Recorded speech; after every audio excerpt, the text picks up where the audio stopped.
शुक्लाम्बरधरम् विष्णुम् शशिवर्णम् चतुर्भुजम् प्रसन्नवदनम् ध्यायेत् सर्वविघ्नोपशान्तये व्यासम् वसिष्ठनप्तारम् शक्तेः प्रोक्तमकल्मषम् पराशरात्मजम् वन्दे शुकतातम् तपोनिधिम् व्यासाय विष्णुरूपाय व्यासरूपाय विष्णवे नमो वै ब्रह्मनिधये वासिष्ठाय नमो नमः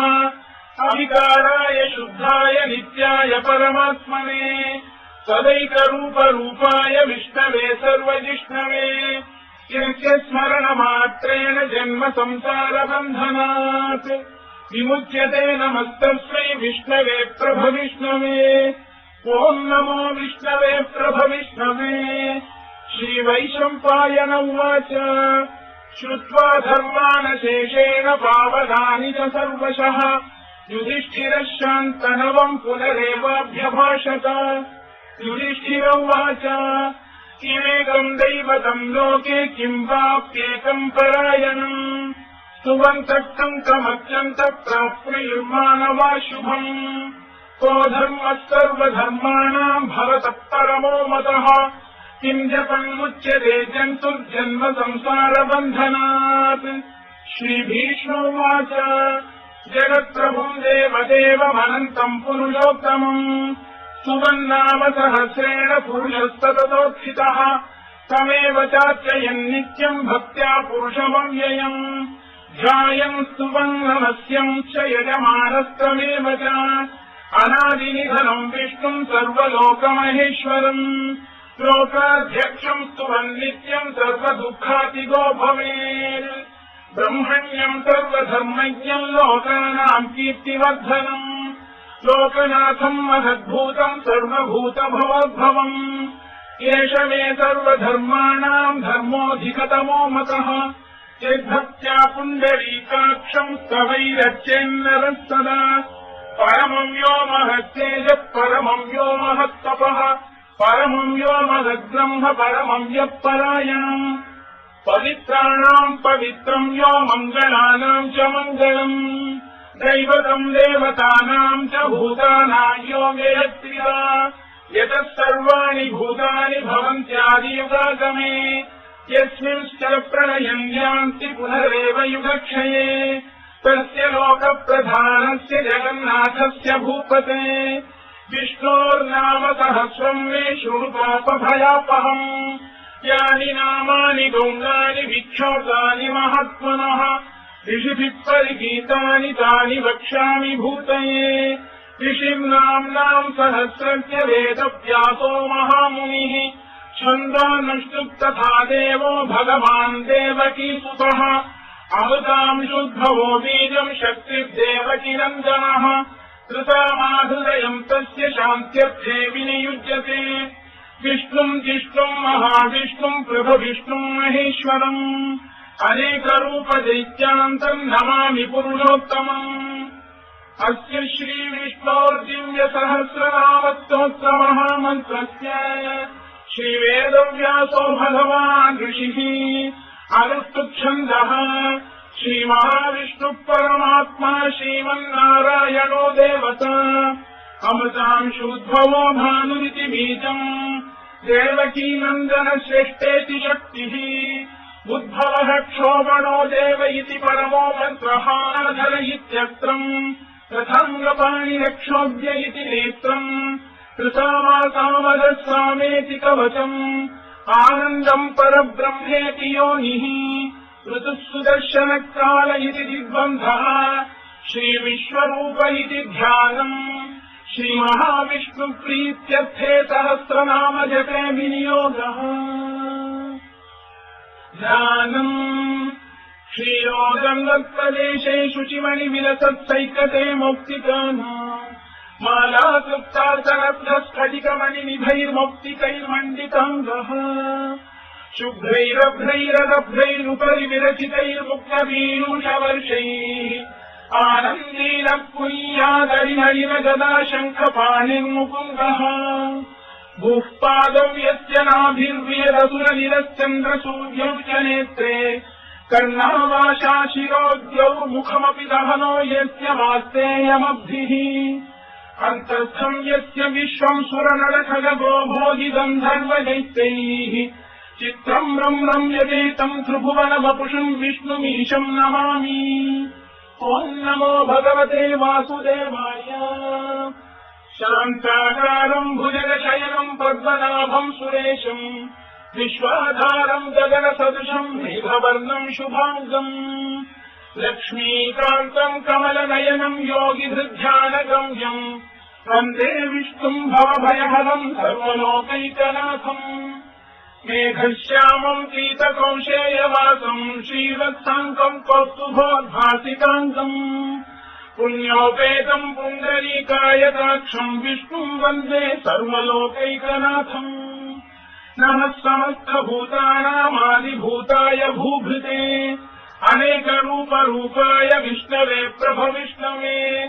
सशङ्खचक्रम् सकिरीटकुण्डलम् सपीतवस्त्रम् सरसीरुहेक्षणम् सहारवक्षस्थलशोभिकौस्तुभम् नमामि विष्णुम् शिरसा चतुर्भुजम् छायायाम् पारिजातस्य हेम सिंहासनोपरि आसीनमम्बुदश्याममायताक्षमलङ्कृतम् चन्द्राननम् चतुर्बाहुम् श्रीवत्साङ्कितवक्षसम् रुक्मिणी सत्यभामाभ्याम् सहितम् कृष्णमाश्रये।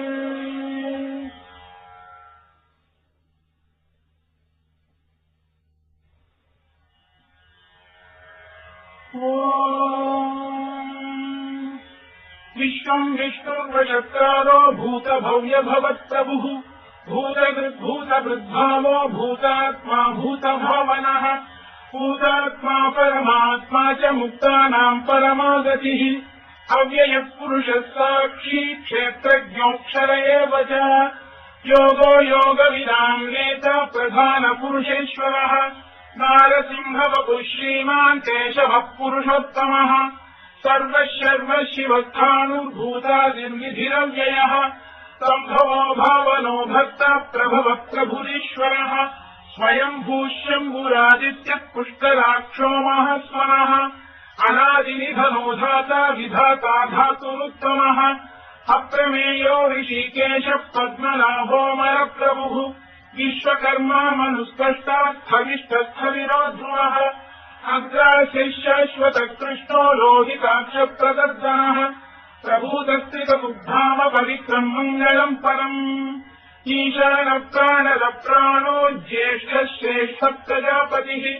हिरण्यगर्भो भूगर्भो माधवो मधुसूदनः ईश्वरो विक्रमी धर्मी मेधावी विक्रमक्रमः अनुत्तमो दुराधर्षकृतज्ञकृतिरप्मवान् सुरेशः शरणम् शर्म विश्वरेतः प्रजाभवः अधः संवत्सरोऽज्ञानप्रत्ययः सर्वदर्शनः अजः सर्वेश्वरः सिद्धः सिद्धिः सर्वादिरच्युतः दृशा कपिरमेयात्मा सर्वयोगविनिःसृतः वसुर्वसुमनः सत्यः समात्मा संविदः समः अमोघः पुण्डरीकाक्षो वृषकर्मा वृषाकृतिः रुद्रो बहुशिरा बभ्रुर्विश्वयोनिः शुचिश्रवाः अमृतः शाश्वतस्थाणुर्वरारोहो महतपाः सर्वगः सर्वविद्वानुर्विश्वरवित्तमिः लोकाध्यक्षः सुराध्यक्षो धर्माध्यक्षः कृताकृतः चतुरात्मा चतुर्व्यूहश्चतुर्दंष्टः चतुर्भुजः भ्राजिष्णुर्भोजनम् भोक्ता सहिष्णुर्जगदादिजः अनभो विजयो जेता विश्वयोनिः पुनर्वसुः उपेन्द्रो वामनः प्रांशुरमोघः शुचिरूर्जितः अतीन्द्रः सङ्ग्रहः सर्गो धृतात्मा नियमो यमः वेद्यो वैद्यः सदा योगी वीरः माधवो मधुः अतीन्द्रियो महामायो महोत्साहो महाबलः महाबुद्धिर्महावीर्यो महाशक्तिर्महाद्युतिः अनिर्देश्यवपुः श्रीमान् अनेयात्मा महाधृधृ महेश्वासो महीभक्तः श्रीनिवासः सतङ्गतिः अनिरुद्धः सुरानन्दो गोविन्दो गोविदाम्पतिः मरीचिर्दमनो हंसः सुपर्णो भुजगोत्तमः हिरण्यनाभः सुतपाः पद्मनाभः प्रजापतिः अमृत्युः सर्वदृक्सिंहः सन्धाता सन्धिमान् स्थिरः अजो दुर्मर्षणशास्ता विश्रुतात्मा सुराविह गुरुर्गुरुतमो धाम सत्यपराक्रमः निमिषो निमिषस्रग्वी वाचस्पतिरुदारधीः अग्रणी ग्रामणी श्रीमान् न्यायो नेता समीरणः सहस्रमूर्धा विश्वात्मा सहस्राक्षः सहस्रपात् आवर्तनो निवृत्तात्मा संवृतः सम्प्रवर्जनः अगत्संवत्सको वन्दिननिरोधरणीधरः सुप्रसादप्रसन्नात्मा विश्वधृत् विश्वभुक्विभुः सत्कर्ता सत्कृतः साधुर्जन्धुर्नारायणो नरः असङ्ख्येयो प्रमेयात्मा विशिष्टः शिष्टकृच्छुचिः सिद्धार्थः सिद्धसङ्कल्पः सिद्धिदः सिद्धिसाधनः वृषाही वृषभो विष्णुर्वृषपर्वा वृषोधरः वर्धनो वर्धमानश्च विविक्तः श्रुतिसागरः सुभुजो दुर्धरो वाग्मी महेन्द्रो वसुदो वसुः नैकरूपो बृहद्रूपः शिपिविष्टप्रकाशनः ओजस्तेजोऽभ्युदिनः प्रकाशात्मा प्रतापनः सिद्धस्पष्टाक्षरो मन्त्रश्चन्द्रांशुर्भास्करद्युतिः अमृतांशुद्भवो भानुष्यशबिन्दुः सुरेश्वरः औषधम् जगतः सेतुः सत्यधर्मपराक्रमः भूतभव्यभवन्नाथः पवनः पावनो नलः कामः कामकृत्कान्तः कामः कामप्रदप्रभुः युगादिकृद्युगामत्तो नैकमायो महाशनः अदृश्यो व्यक्तरूपश्च सहस्रजिदनन्तजित् इष्टो विशिष्टः शिष्टेष्टः शिखण्डीजवुषो वृषः क्रोधः क्रोधकृत्कर्ता विश्वबाहुर्महीधरः अच्युतः प्रतिथः प्राणः वासवानुजः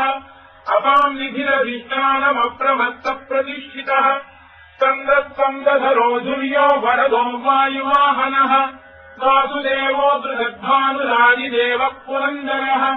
अशोकस्तारणस्तारः शूरः शौर्यजनेश्वरः अनुकूलः शतावर्तः पद्मी पद्मनिभेक्षणः पद्मनाभोरविन्दाक्षः पद्मगर्भः शरीरभृत् महद्भिर्वृद्धो वृद्धात्मा महाक्षो गरुडध्वजः अतुलः शरभो भीमः समयज्ञो हविर्हरिः सर्वलक्षणलक्षण्यो लक्ष्मीवान् समितिञ्जयः विक्षरो रोहितो मार्गो हेतुर्गामोदरः सः महीधरो महाभागो वेगवानमिताशनः उद्भवः क्षोभणो देवः श्रीगर्भः परमेश्वरः करणम् कारणम् कर्ता विकर्ता गहनो गुहः व्यवसायो व्यवस्थानः संसारस्थानयो ध्रुवः परधिक्परमस्पष्टः तुष्टः पुष्टः शुभेक्षणः रामो विरामो विरतो मार्गो नेयो नयोनयः वीरः शक्तिमताम् श्रेष्ठो धर्मो धर्मविदुत्तमः वैकुण्ठः पुरुषः प्राणः प्राणदः प्रणवः पृथुः हिरण्यगर्भः शत्रुघ्नो व्याप्तो वायुरघोक्षजः ऋतुः सुदर्शनकारः परमेष्ठी परिग्रहः उग्रसंवत्सरो दक्षो विश्रामो विश्वदक्षिणः विस्तारस्थावरस्थाणुप्रमाणम् बीजमव्ययम् अर्थो नर्थो महाकोशो महाभोगो महाधनः अनिर्विण्यस्थविष्ठो भूर्धर्मयूपो महामखः नक्षत्रनेमिर्नक्षत्री क्षमः क्षामः समीहनः यज्ञयुज्यो महेज्यश्च क्रतुः सत्रम् सदम् गतिः सर्वदर्शी विमुक्तात्मा सर्वज्ञोद्यानमुत्तमम् सुव्रतः सुमुखः सूक्ष्मः सुघोषः सुखरः सुहृद् मनोहरोजितक्रोधो वीरबाहुर्विदारणः स्वापनः स्ववशो व्यापी नैतात्मानैककर्मकृत् वत्सलो वत्सलो वत्सीरत्नगर्भोधनेश्वरः धर्मकुद्धर्मकृद्धर्मी सदसक्षरमक्षरम् अविज्ञाता सहस्रांशु विधाता कृतलक्षणः गभस्तिरेविस्तत्तः सिंहो भूतमहेश्वरः आदिदेवो महादेवो देवेशो देवभृद्गुरुः उत्तरो गोपतिर्गोप्ता ज्ञानः सोमपामृतपः सोमः पुरुजिः पुरुषोत्तमः विनयो जयः सत्यसन्धो दाशार्हस्तात्वतम् पतिः जीवो विनयिता साक्षी मुकुन्दो विनविक्रमः अम्भो निधिरनन्तात्मा महोदधिशयोऽन्तकः अजो महार्घस्वाभाव्यो जिरामित्रप्रमोदनः आनन्दो नन्दनो नन्दः सत्यधर्मा त्रिविक्रमः महर्षिकपिलाचार्य कृतज्ञो मेदिनीपतिः त्रिदशाध्यक्षो महाशृङ्गकृतान्तकृत् महावराहो गोविन्दः सुषेणः कनकङ्कनी गुह्यो गभीरो गहनो गुप्तश्चक्रगदाधरः मेधास्वाङ्गोजितः कृष्णो दृढः सङ्कर्षणोच्युतः वरुणो वारुणो वृक्षः पुष्कराक्षो महामनाः भगवान् बलहानन्दी वनमाली हलायुधः आदित्यो ज्योतिरादित्यः सहिष्णुर्गतिसत्तमः सुधर्माखण्डपरशुद्धारुणोद्रविणप्रदः दिवस्कृत्सर्वकृत्यासो वाचस्पतिरयो निजः कृपामासामधत्साम निर्वाणम् भेषजम् भिषज सन्न्यासवृक्षमशान्तो निष्ठा शान्तिपरायणम् शुभाङ्गः शान्तिदश्रेष्टा कुमुदः कुवलेशयः गोहितो गोपदैर्गोप्ता वृषभाक्षो वृषप्रियः अनिवर्ती निवृत्तात्मा संक्षेप्ताक्षेमकृत् शिवः श्रीवत्सवक्षो श्रीवासः श्रीपतिः श्रीमताम्बरः श्रीरश्रीशः श्रीनिवासः श्रीनिधिः श्रीविभावनः श्रीधर श्रीकर श्रेयः श्रीमान् लोकत्रयाश्रयः स्वक्षस्वङ्गशतानन्दो नन्दिज्योतिर्गणेश्वरः विजितात्मा विधेयात्मा तत्कीर्तिच्छिन्न संशयः उदीर्णः सर्वतश्चक्षुरनीशः शाश्वतस्थिरः भूषयो भूषणो भूतिर्विशोकः शोकनाशनः अर्चिष्मानर्चितः कुम्भो विशुद्धात्मा विशोधनः अनिरुद्धो प्रतिरथः प्रद्युम्नोदितविक्रमः कालनेमिनिहावीरः शौरिः शूरजनेश्वरः त्रिलोकात्मा त्रिलोकेशः केशवः केशिहा हरिः कामदेवः कामपालः कामी कान्तकृतागमः अनिर्देशवपुर्विष्णुर्वीरोऽनन्तो धनञ्जयः ब्रह्मण्यो ब्रह्मदुर्ब्रह्मा ब्रह्म ब्रह्मनिवर्धनः ब्रह्मनिब्राह्मणो ब्रह्मी ब्रह्मज्ञो ब्राह्मणप्रियः महाक्रमो महाकर्मा महातेजामहोरगः महाक्रतुर्महायज्वा महायज्ञो महाहविः स्तव्यस्तव प्रियस्तोत्रम् स्तुतिस्तोतारणप्रियः पूर्णः पूरयिता पुण्यः पुण्यकीर्तिरनामयः मनोजवस्तीर्थकरो वसुरेता वसुप्रदः वसुप्रदो वासुदेवो वसुर्वसुमनाहविः सद्गतिस्तत्कृतिस्तत्ता सद्भूतिस्तत्परायणः शूरसेनो यदुश्रेष्ठः सन्निवासः सुयामुनः भूतावासो वासुदेवः सर्वासु निलयो नलः दत्तः दत्पदो दृप्तो दुद्धरोधा पराजितः विश्वमूर्तिर्महामूर्तिर्दीप्तमूर्तिरमूर्तिमान् अनेकमूर्तिरव्यक्तः शतमूर्तिः शताननः एकोनैकः समर्थक्यम् यत्तत्पदमनुत्तमम् लोकबन्धुर्लोकनाथो माधवो भक्तवत्सलः सुवर्णवर्णो हेमाङ्गो वराङ्गश्चन्दनाङ्गदी वीरः विषमः शून्यो घृताशीरचरश्चरः अमानी मानदो मान्यो लोकस्वामी त्रिलोकधृत् सुमेधा मेधजो धन्यः सत्यमेधाधराधरः तेजो वृषोद्युतिधरः सर्वशस्त्रभृताम्बरः प्रग्रहो निग्रहो व्यग्रो नैकशृङ्गो गदाग्रजः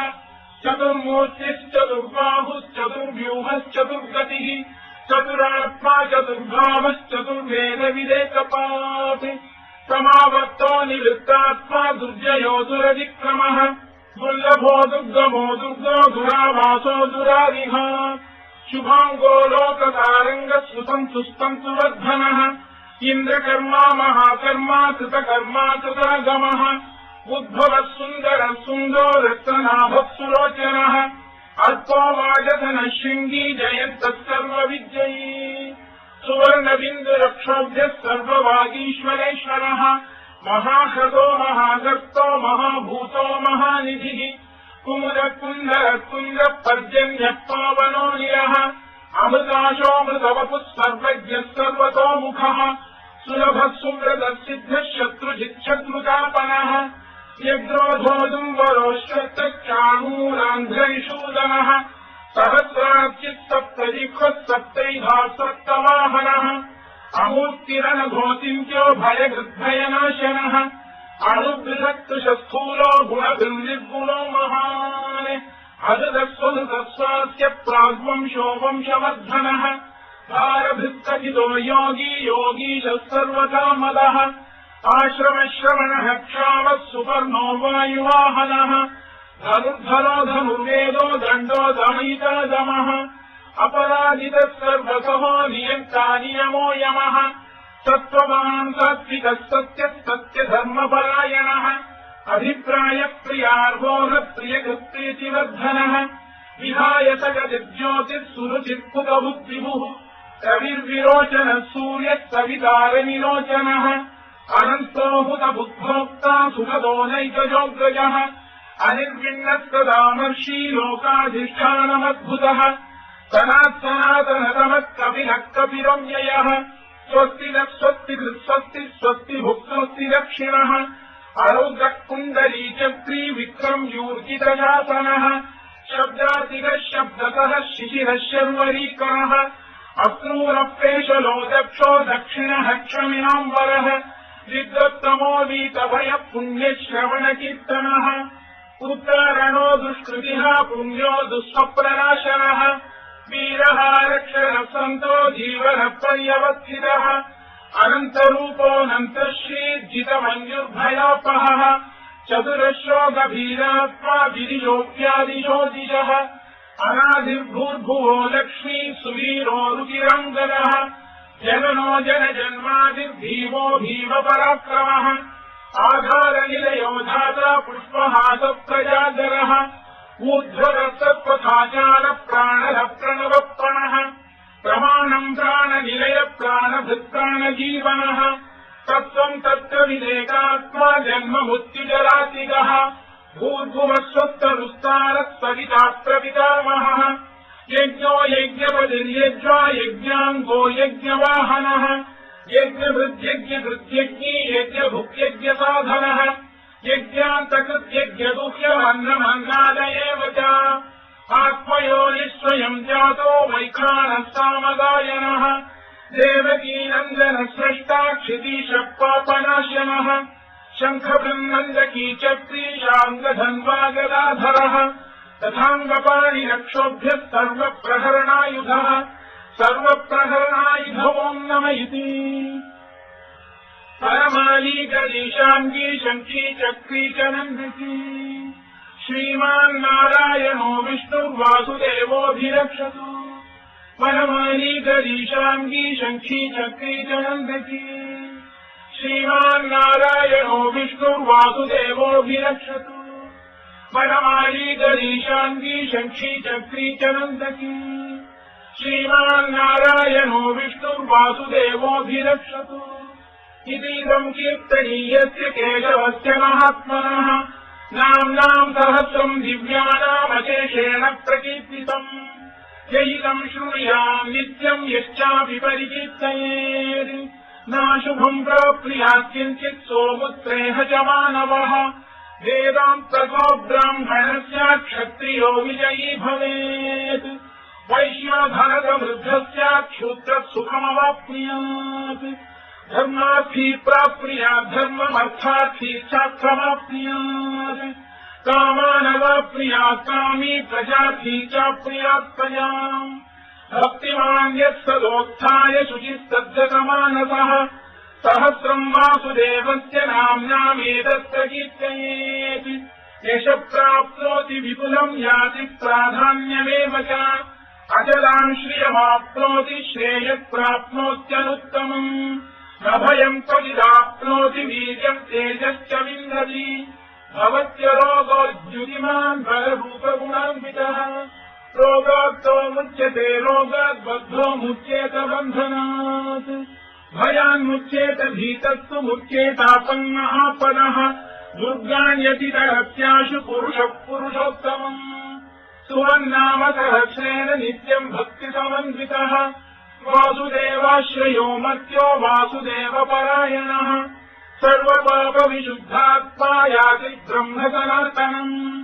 न वासुदेव भक्तानामशुभम् विद्यते क्वचित् जन्म मृत्युजरा व्याधि भयम् नैवोपजायते इमम् स्तवमधीयान श्रद्धा भक्ति समन्वितः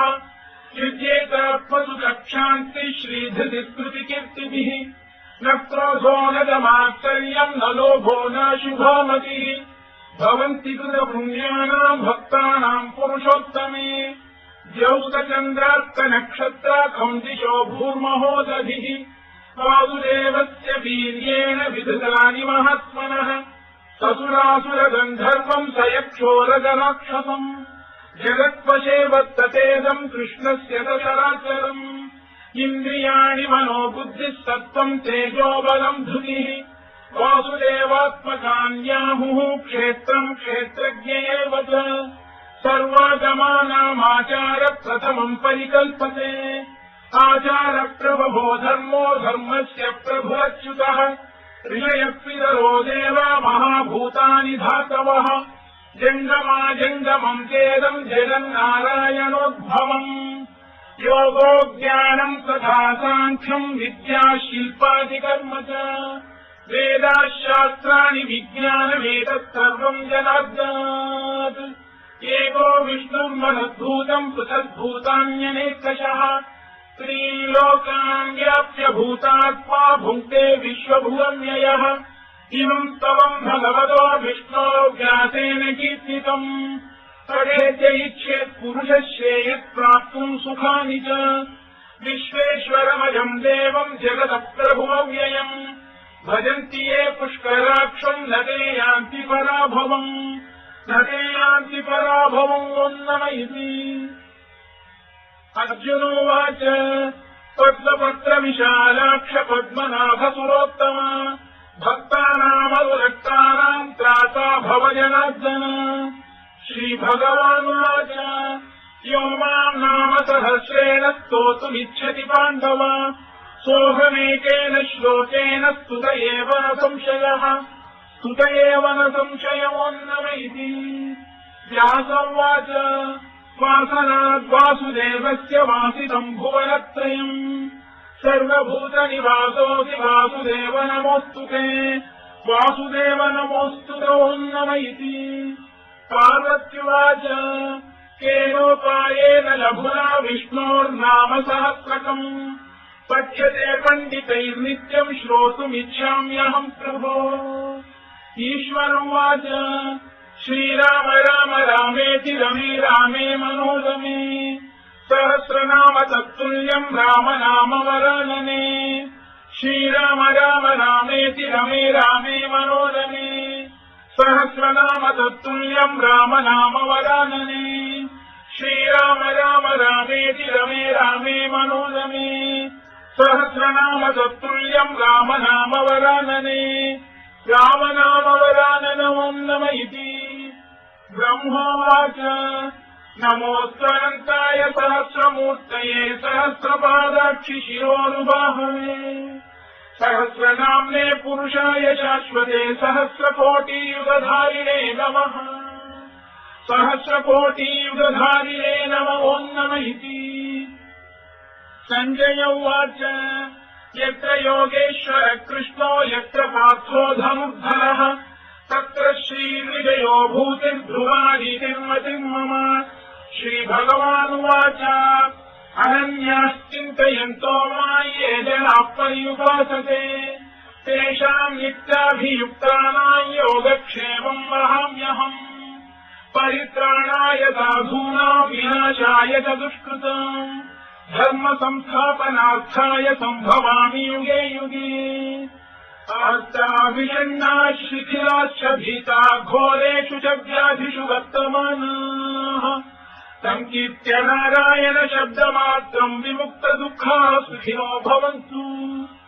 कायेन वाचा मनसेन्द्रियैर्वा बुद्ध्यात्मना वा प्रकृते स्वभावात् करोमि यद्यत् सकलम् परस्मै नारायणायेति समर्पयामि।